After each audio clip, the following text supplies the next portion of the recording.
Hi everyone, this is Rahul Nigam. I am CEO of Retail First Brand Consultants. I've been in the jewelry line for more than 25 years now, and I consult some of the top jewelry companies in India.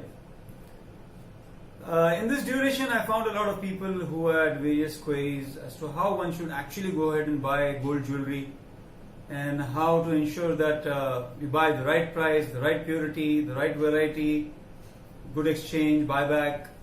And so to address all these questions, I have decided to come out with a blog and talk about it. So basically, most people have 4 questions about gold jewelry. We're going to talk about gold jewelry in this session and maybe diamond jewelry, platinum, and so many other things in the other sessions. So today we're talking about gold jewelry. The 4 questions which come in your mind are: number 1, am I buying the right purity? Number 2, am I getting the right variety? Number 3, am I paying the right price? And 4th and finally, the day I want to exchange my jewelry or sell it for money, am I getting the right price? So, the first point, purity. Ladies and gentlemen, ensure that you buy from a hallmark jeweler. What is hallmark?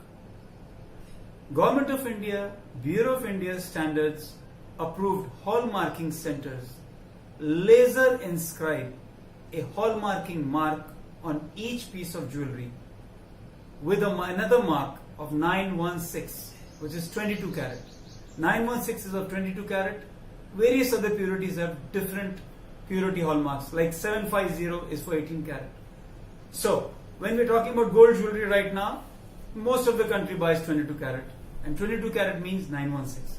I will share with you what a hallmarking center looks like. This is the hallmarking mark. This is also on the jewelry. So when you see jewelry, ensure that this is there inside a jewelry shop. This shows that this jeweler gives you hallmark jewelry. Many jewelers also have this mark outside their shops. But at the same time, this jewelry mark should be there inside the jewelry also. I'll show you how. Each piece of hallmark jewelry will have all these marks. If you see here, this is the triangle which I just showed you. This is laser inscribed. Next to that is 916. The third mark is the mark of the hallmarking center. The 4th mark which you see here is the jeweler's mark. And the last alphabet which you see shows the year when the jewelry was hallmarked. So all these marks can be seen by you. You can ask the jeweler to give you an eyeglass to see whether the jewelry is actually hallmarked or not. Just because the jeweler says he's a hallmark jeweler does not mean that the jewelry which you're buying is hallmarked.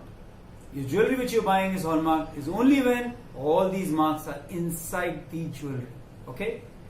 So ladies and gentlemen, that's the first point. So this is to ensure that the jewelry which you're buying is actually hallmarked, is actually 916, and that means if you melt the jewelry, you will get 91.6% purity of gold.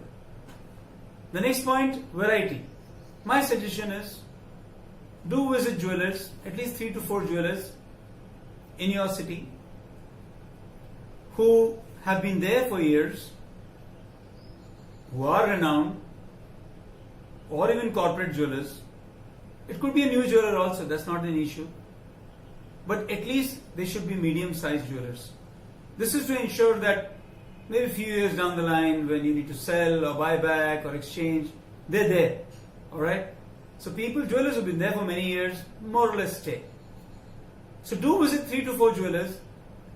That will give you an idea of the variety of jewelry available in the market, and you may get the right kind of jewelry. The third point is the price. Please understand that jewelry which is machine made, like machine bangles, machine chains, always cheaper. Handmade jewelry is always a little more expensive. Now, how to find out what is the kind of price you should pay? So when you visit these various jewelers, ensure that you divide the value of the jewelry, the value of the jewelry by the net weight of the jewelry, not the gross weight. That way you will get the price per gram which you are paying. When you visit these 3-4 jewelers, you will understand more or less what is the net weight, what is the net price which you must pay per gram for the kind of jewelry you have selected. Once you know that, whichever jeweler you have liked the piece of jewelry, you can bargain with the jeweler and ensure that you pay the right price. The fourth point is buyback and exchange. What is exchange? Maybe a few years down the line, you take your jewelry to the jeweler with whom you have purchased, you give that back to him and you buy fresh jewelry. That's called exchange. What is buyback? Buyback is when you go to a jeweler, give the jewelry and you ask him for money. That's called buyback. Please ensure that wherever you're buying jewelry, the buyback and exchange policy is clearly written on the invoice. Verbal promises, believe me, ladies and gentlemen, are of zero value. Whatever is written has value. So please ensure that buyback and exchange price is clearly written on the invoice. Once you have that, finally, please ensure you take a proper invoice, a genuine invoice, and keep it. Because the day you want to buy back or exchange, this invoice is what will be important. I hope this has helped you quite a lot, ladies and gentlemen. Please subscribe to this channel. Whatever questions or queries you may have, you're welcome to put up on this channel and I will reply back to the best of my abilities. Look forward to my talk on diamond jewelry, on diamonds, on color stones, various other things over a period of time. Good luck and nice talking to you, ladies and gentlemen. Goodbye.